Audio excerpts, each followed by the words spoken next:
Coucou tout le monde, c'est Letty. Bienvenue dans cette nouvelle vidéo pour Tout en colle. Aujourd'hui, je vous propose ma première réalisation avec la box scrap et le kit Mes Jolies Découpes du mois de juillet. Je vais commencer par la couverture du mini que je vous propose aujourd'hui et pour ça j'ai pris le Stone Paper et du A4 qui est fourni dans votre box, j'ai gardé les 21 cm et j'ai coupé 19 de l'autre côté. Je marque un pli au milieu. Même si le stone paper ne se déchire pas, ne s'abîme pas quand il passe en machine, peut être cousu, enfin c'est vraiment un papier magique. Je vais le travailler ici d'une manière très simple, avec une technique à l'eau. Je mets d'abord ma distress sur ma plaque de verre, beaucoup d'eau, et ensuite je promène mon papier dans ce mélange, de manière à recouvrir toute ma couverture, et je vais également faire l'autre face de la couverture avec cette technique. Alors ce papier se prête vraiment à toutes vos envies. Comme je vous le disais, on peut le coudre. Bien sûr, il passe très facilement dans les machines de découpe avec vos die. On peut l'embosser, on peut tamponner dessus, on peut vraiment faire tout ce qu'on imagine. Il n'y a aucune limite à l'utilisation de ce magnifique stone paper. Pour combler les parties blanches, j'utilise un spray Lindis. De cette manière, je comble, comme je le disais, les parties qui sont restées trop claires à mon goût. Et en plus, j'apporte une petite touche de brillance. Alors, comme vous pouvez le voir, j'ai quand même utilisé pas mal d'eau avec la technique tout à l'heure avec la distress. Ici, j'ajoute mon spray et le papier ne se déforme pas du tout. Comme chaque mois dans cette box, nous avons un très beau pochoir. Et j'ai choisi d'utiliser cette grande palme qui est proposée en 2 dimensions sur le pochoir. Moi je ne vais utiliser ici que les grandes. Et je prends mon embellishment mousse avec mon outil préféré, à savoir mon doigt. C'est quand même comme ça que je préfère la passer. En plus, comme elle se nettoie très facilement, il n'y a aucune difficulté à se débarrasser de la couleur qui se sera éventuellement déposée sur le doigt. Et je passe au travers de mon pochoir en prenant bien garde bien sûr de ne pas déplacer ce dernier. Et je réalise différentes palmes tout au long de la couverture, aussi bien sur ce qui sera sur le devant que ce qui sera sur l'arrière. Et bien sûr, quand je déplace mon pochoir, ici, comme ça ne sèche pas immédiatement, l'embellishment mousse, je fais attention de ne pas replacer le pochoir dans ce que je viens de faire, ou alors j'attends que ça sèche, si je veux faire des motifs un peu plus près les uns des autres, de manière bien sûr à ne pas abîmer le joli travail qu'on est en train de réaliser.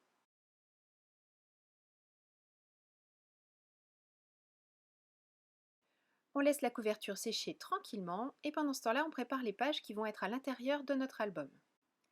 J'ai choisi d'utiliser toutes les feuilles, enfin pas toutes non, des feuilles colorées pour réaliser ces pages et pas pour une fois le papier Maya que je réserve à une autre réalisation que vous verrez la semaine prochaine. Et bien sûr, comme chaque fois, vous retrouvez sous cette vidéo le lien vers l'article du blog dans lequel vous retrouverez toutes les dimensions pour réaliser les mêmes pages que celles que je suis en train de vous proposer. Après avoir marqué mon pli, je le ferme. Je fais en sorte de bien l'aplatir, soit au doigt, soit avec le plioir. Toujours en partant du milieu du pli pour éviter de ne faire dévier celui-ci. Et je réalise 2 autres plis. Alors je vous rappelle, vous aurez les dimensions. Là, moi je le fais à l'œil, mais je vous donnerai les dimensions précises dans l'article du blog. Je replie chacun des côtés. Ça va être la page qui sera au milieu de l'album. Et je réalise à nouveau un pli, cette fois-ci pour faire les petites pochettes qui seront sur le devant.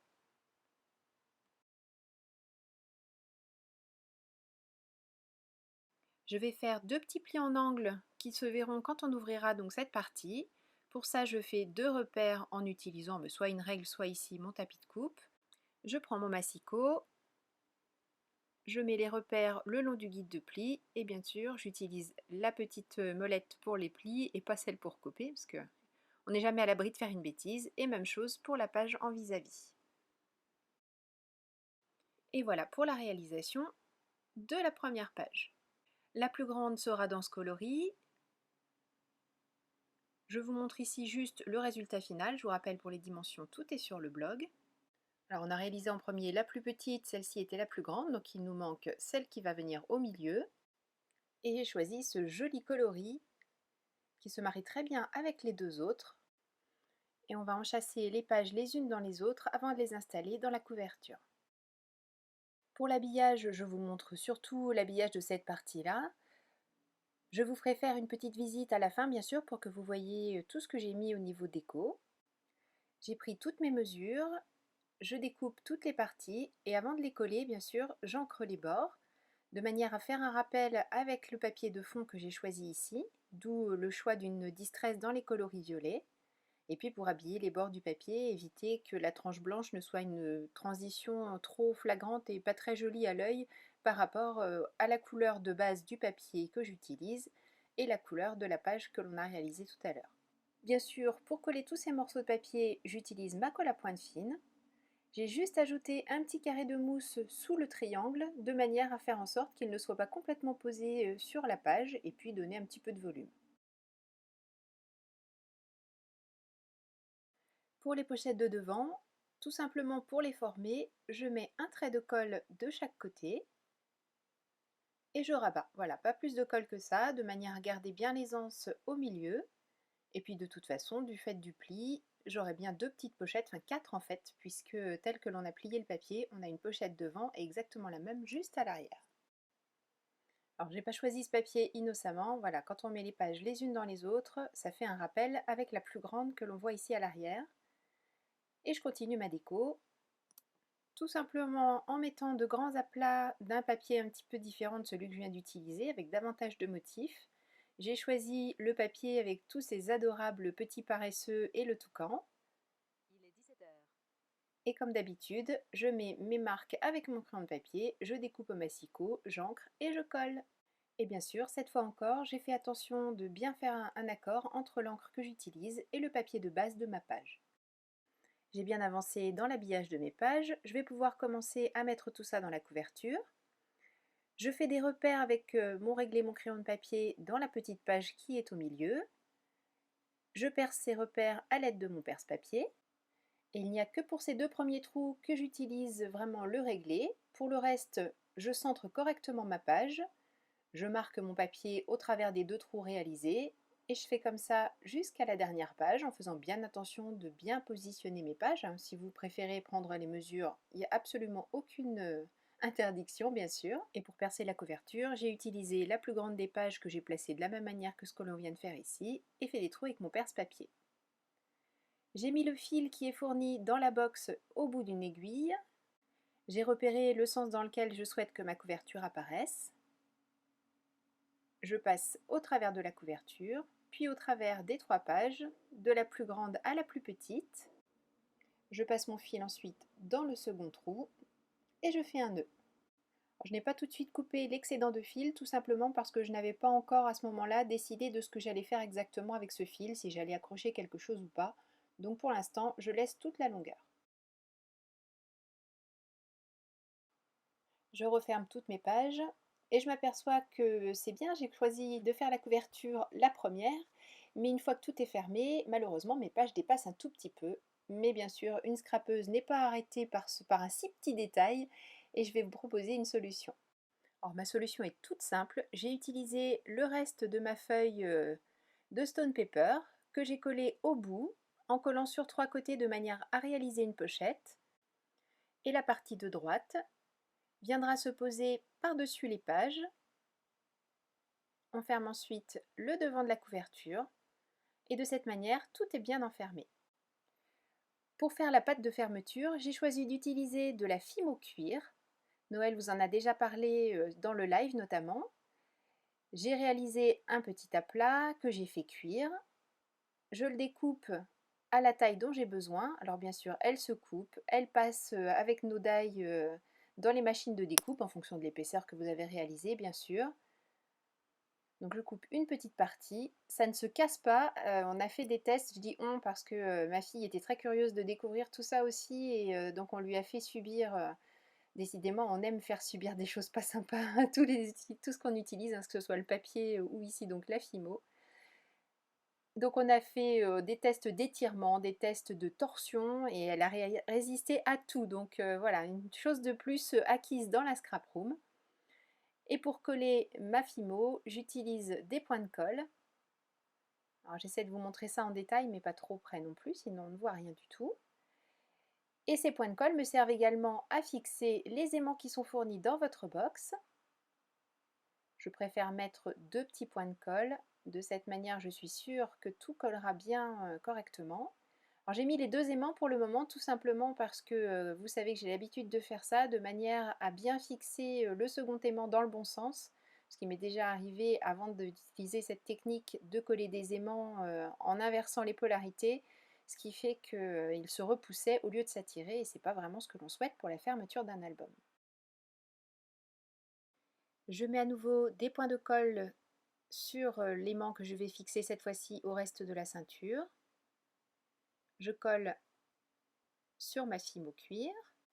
Avec les ciseaux, je vais rectifier les angles parce que je trouve que c'est un petit peu violent quand même ces angles bien droits. Donc je fais des arrondis et d'ailleurs je vais redéfaire ce que j'ai déjà mis sur la couverture de manière à faire vraiment un arrondi autour de l'aimant pour que ce soit plus joli. Je ferme l'album en ne tirant pas trop sur la couverture puisque le but c'est quand même de rajouter des photos, de rajouter des décos, donc il faut garder relativement d'aisance. Je rectifie la longueur de cette petite ceinture et je colle l'arrière avec du score tape.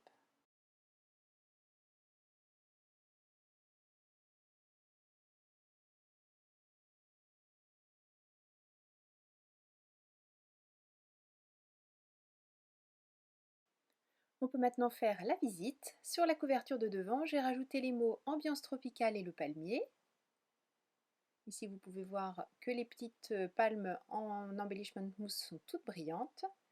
Sur cette page, j'ai utilisé le pochoir ananas, l'encre violette qui m'a servi à décorer la couverture, du papier violet sur lequel j'ai tamponné doucement le matin, pas trop vite l'après-midi, et j'ai découpé ce paresseux, je n'ai collé que le bas de manière à réaliser un petit stop pour glisser une photo, un tag, tout ce qu'on veut à l'arrière.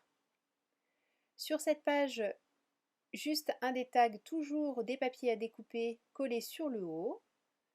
Ici, un stop. Je n'ai collé le rectangle que sur le bas et cette fois-ci j'ai utilisé le tampon 6 Scrap Son. Là une étiquette, toujours même principe, on ne colle que le bas de manière à garder une petite forme de pochette. Ici on a une grande pochette à l'arrière dans laquelle on va pouvoir glisser des tags. Et ici deux plus petites, une sur le devant et une sur l'arrière, dans lesquelles on va pouvoir glisser là aussi deux petits tags.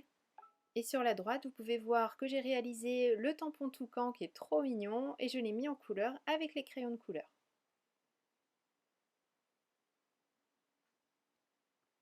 Ensuite, une étiquette ronde, elle aussi collée juste sur le bas.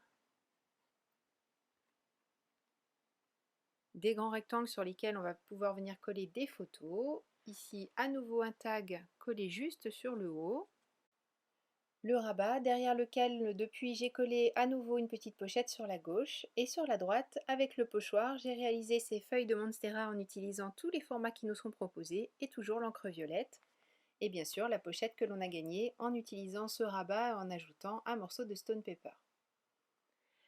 Cet album est terminé et j'espère que ça vous a plu. J'ai pris beaucoup de plaisir à le réaliser. Je le trouve vraiment très mignon, très pétillant, vraiment bien en accord avec cette saison d'été qui a fort bien débuté, chaudement débuté.